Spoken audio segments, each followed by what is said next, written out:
Hey, you guys. I have a friend of mine, Eric Snow here. Here's everything in a nice chronological order. Just start here. He's actually one of the smartest people that I know. It turned into about 6 months from where I was at to get all the subscribers, hit the hour requirements for monetization.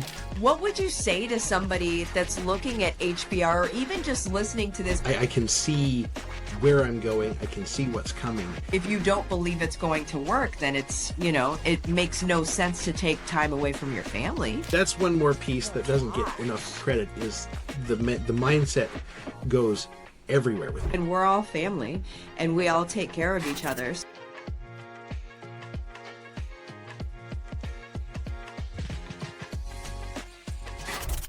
Hey, you guys, welcome back to Home-Based Revolution. I almost forgot what it was called. Welcome back to well, if you're still here, I have a friend of mine, Eric Snow here. He's actually one of my strategists on my team, but then he started as a student in HBR, Home-Based Revolution, my program where we actually are teaching families and people and whoever how to create 7 income streams in 12 weeks and start scaling them and make it very real and doable and not take a whole lot of time, right? So thanks for coming on, Eric. Super excited to talk to you. Thanks for having me. I'm glad to be here. I really am.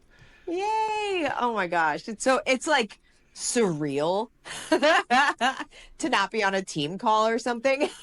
Instead we're here in like regular world. So let's just kind of hop into it. Let's just jump into it. So I know, first of all, Eric is not a stupid person. Everybody that's listening. And first of all, everybody that's listening that already knows Eric is like, I know Eric's not a stupid person. He is not. He's actually one of the smartest people that I know and is technically minded. Like it's systems, but it's more like so much research has gone into something before he actually pulls the, I don't know. Pull the trigger. Pulls the trigger. I almost said pulls the plug, but I felt like that was the wrong idea. Well, we're going positive, not down the drain. We don't want to unplug things. So anyway,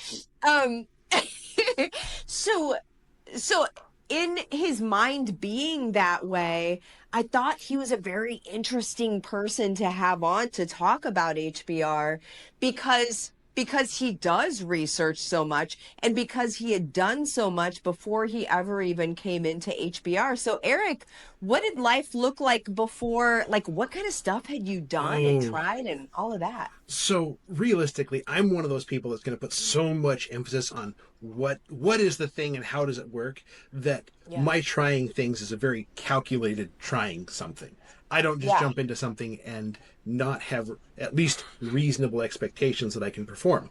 So previously I had been doing a lot of drag racing and such, and I wanted to seek sponsorship for my racing program, that kind of stuff. At the time, doing the racing thing, my content wasn't even a thing. So a mentor I was with at the time, he says, you ought to just start doing video. So I did. I just turned on the camera and started doing video, and it was exactly as you would expect, saying, here, you need to do video because it's the right thing to do. It turned out exactly like you'd expect. To me, who'd never been on camera before, I'm stiff as a board, and everybody's like, you need to loosen up. I'm like, how? How do I do that? How do I accomplish loosening up to become, something that's comfortable on camera or someone that's comfortable on camera? Yeah. And realistically, I was looking at the content that I had produced up to the time I had joined HBR, and it was minimal views. There wasn't much emphasis on thought going into it. There wasn't much, who am I making this content for? What's my end goal here? And joining HBR ultimately gave me that focus of, okay, now we know who we're talking to. Now we know all the things going into it. And there was actually a misstep along the way. I'm not too afraid to admit it.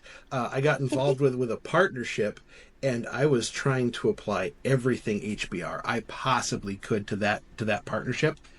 Yeah. And no matter what I did, I couldn't get the others involved to come along, and eventually it turned into like a messy, cut the strings, let's get out of here. It's time to go Yep. pursue my ventures. And at that time, I was looking at my YouTube channel, and I was only a handful of hours away from monetization.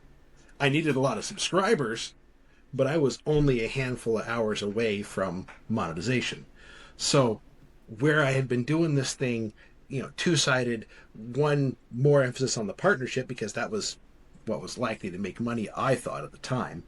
I started, just whole hog on my content and really understanding my people, getting into the stuff. It turned into about 6 months from where I was at to get all the subscribers, hit the hour requirements for monetization. So realistically, everything in HBR led me to getting my YouTube channel monetized. And everything else that goes with it, the affiliate marketing, just everything.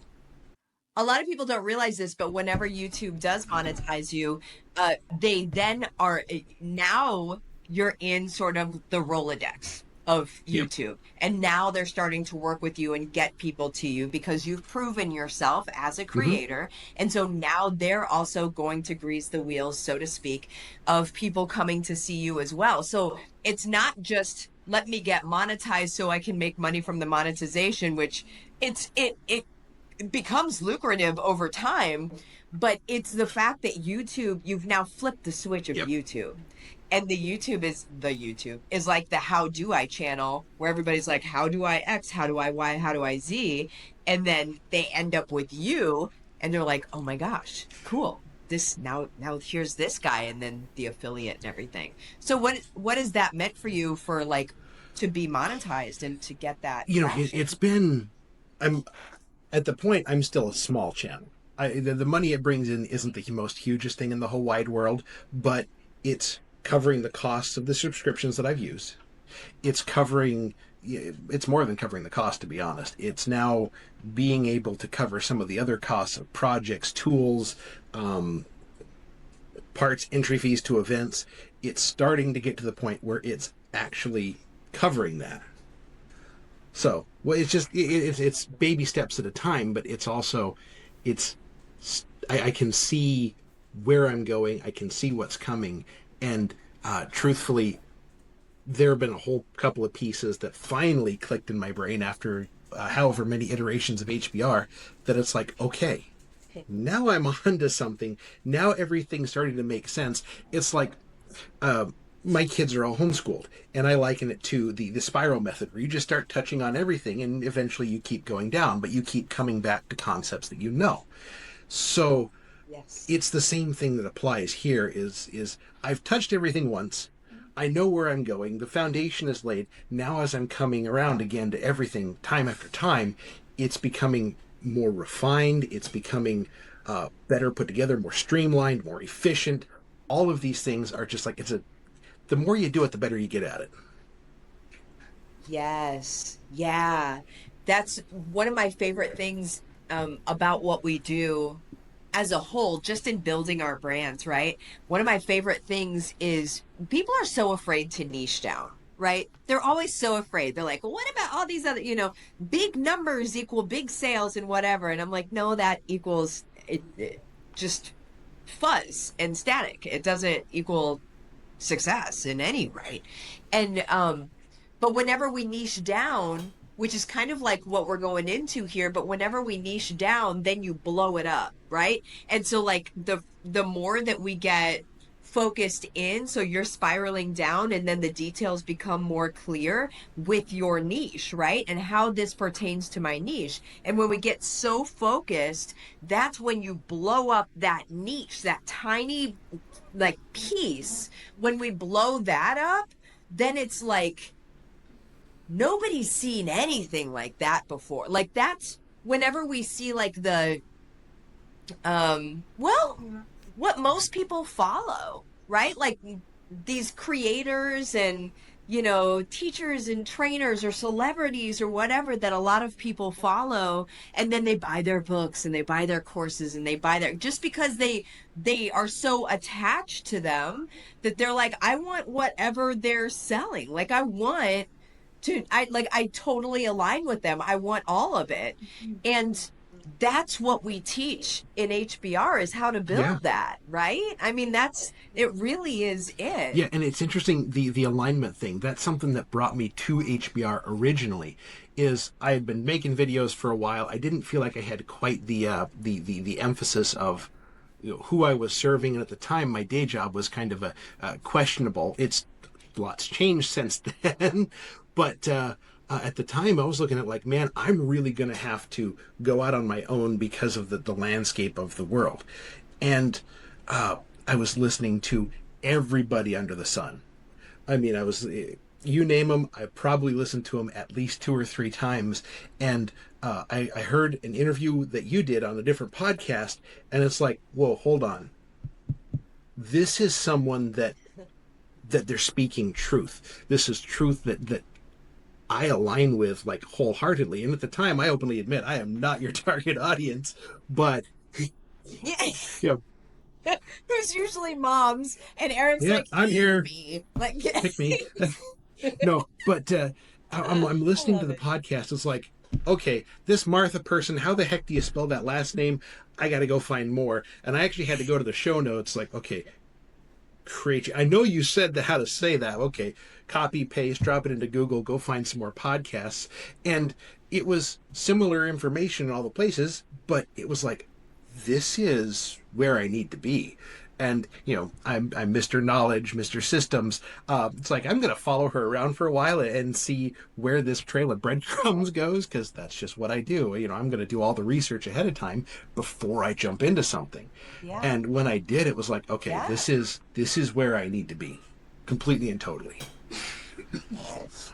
I love that. I love that. What podcast did you? I don't even know. I've never asked you this. What podcast? It was a 365 Driven podcast with Tony Watley. Yep. With Tony. Let's hear it. Oh, and I distinctly. Awesome. Of course, it was Tony's car guy. I'm listening. He's got fun cars. I'm going to listen to him too. But I distinctly remember it. It was in August when I was listening, and it was hotter than heck. And I was at my parents' house in Tooele, and I was about to go take the tractor out and go spray weed killer. And it's like, all right, I need something to listen to here, because an hour on the tractor, I'm going to be bored out of my skull. And so I listened to that podcast start to finish and started it back over. By the time I was done, it's like, okay, I'm listening, I'm paying attention, started following you everywhere, and it's like everything that Martha says is exactly everything that I've understood, everything that I feel is true. Yeah. And I just continued going on, and it was I followed long enough that there was a sale going on for HBR, and it's like, okay, that's the one I'm going to jump in on. I'm a value-minded buyer. I'm the guy that's never going to probably pay full price for a pizza. There's always coupons. You just got to find them. So it's like, deal came up. It's like, yep, this is the one I'm going to jump in on, and here I am, and the rest is history, so they say. Oh man, I love that. I'm so glad I asked you. Now I need to message Say, hey, I got one of your people. Oh man, I love him. He's awesome. So, what would you? I mean, just in being, in the program, and now you're a strategist, like you're actually working with students in the program as well. Like, what would you say to somebody who's just on the fence, who's like, I've heard of stuff like this before, or I've even done, like, we had a call with Danya not too long ago, and she's like, I spent $10K on something that was like this. And it's hard when you spend a lot of money on different programs and then they don't give you what you need. It makes it difficult to say yes to something again. What would you say to somebody that's looking at HBR, or even just listening to this? Maybe they're not even looking at it, First, what would just you do say? it. Secondly, HBR covers everything. Something I didn't realize that I needed at the very beginning. And I will also never remember that first momentum call I was a part of. And I willingly raised my hand and said, mindset work is where I need to start. I don't know if you remember that, but I remember it vividly. But the thing Yeah. that starts everywhere I and do that remember. not everybody addresses is the mindset. What do I need to know to get started so that way I can shake off all the old habits and start fresh with the right ability, right knowledge, the right confidence to be able to move forward even after doing everything that hadn't worked or had limited success. And then from there, the Yeah. system of doing the stuff, here's everything in a nice chronological order. Just start here, listen, implement, listen, implement. Without implementation, nothing's going to grow. So the emphasis on implementation and its step by step, you've got everything in place, all the information's there. Doing the work is the thing that separates it from being, you know, out there in the ether to something that's tangible. So the process is there, the mindset's there, Yeah. everything is there in place to be able to make it happen. Yes. Thank you. Thank you for that. And I love that you touched on mindset because it is, if you don't believe that what is in front of you is the thing that's going to bring you home, if you don't believe that, you're not going to do any of it because it's not sustainable to your spirit. It's not sustainable to your soul to actually continue working and try and spending any time at all, honestly, on something that if you don't believe it's going to work, then it makes no sense to take time away from your family in order to do that, even if it is just a little bit of time, because with our stuff, it doesn't Mm-hmm. require a lot, but it's still a little bit. And why would you take time away from your family at all? If it's something that you don't believe is going to work. But if you see the people that are in there and if you see it actually working and you see that I still do what I'm teaching you to do every day, like I still run my business in the way that I teach you guys how to do this. When you see that now you can commit and you go into the mindset portion of it and it completely, like what Eric said, it resets you in a way that I haven't seen anything else work that well with people before. And so it just resets you and it allows you to believe in yourself and have confidence and move You're forward. welcome. And yeah, I love I that. mean, Thank the you, Eric, for mindset sharing piece is that. so critical. It's That's even good. turned a page of that is now a part of my racing program. It's the having the confidence and the understanding that Oh, as wow. soon as that any negative, like, something could happen, because when you're in the car there is a lot of noise, it's a lot of distractions, there's a lot of things, there's a lot of mental stimulus, but Yeah. knowing that I'm confident in my equipment, I can do this, is like the thing that helped move my Yeah. racing forward at the time. So that's one more Oh piece my that doesn't get enough gosh. credit, is the mindset goes everywhere with me. I love that. I love that. That's so cool. I love that I get to hear so many new things today that I had that I just didn't know before. Absolutely. How fun. We should do more of these. Anytime. Um right? So, guys, if you're listening to this and you're just like, well, maybe this is something that I want to ask questions about, maybe it's something that I want to know more about, feel free to Google me. Feel free to, do that. You can also just message me at Living the Dream with Martha. It's my Facebook business page. You can message me there. And really just anywhere that you find me, you're able to reach out to me there and ask any questions. I'm a complete open book, so whatever questions you guys have, I'm happy to answer them for you because we're definitely not the team of people that uh, just take your money and then you don't see us again. This is a lifelong thing. This is a lifelong thing. Like we're with you for the long haul. you basically pay once and you're in it for life, and we're all family and we all take care of each other. So if you're looking for something like that and you're looking for something Oh, that works, I absolutely. think HBR might be your thing. But thank you, It's Eric. good I to be here. appreciate you Thanks for coming having me on. on. Thank you so much. Yeah, you got it, man. Well, you have the best day. Everybody else, as you're listening, you also have an amazing Thank day. you. And we will see you next time. Bye bye.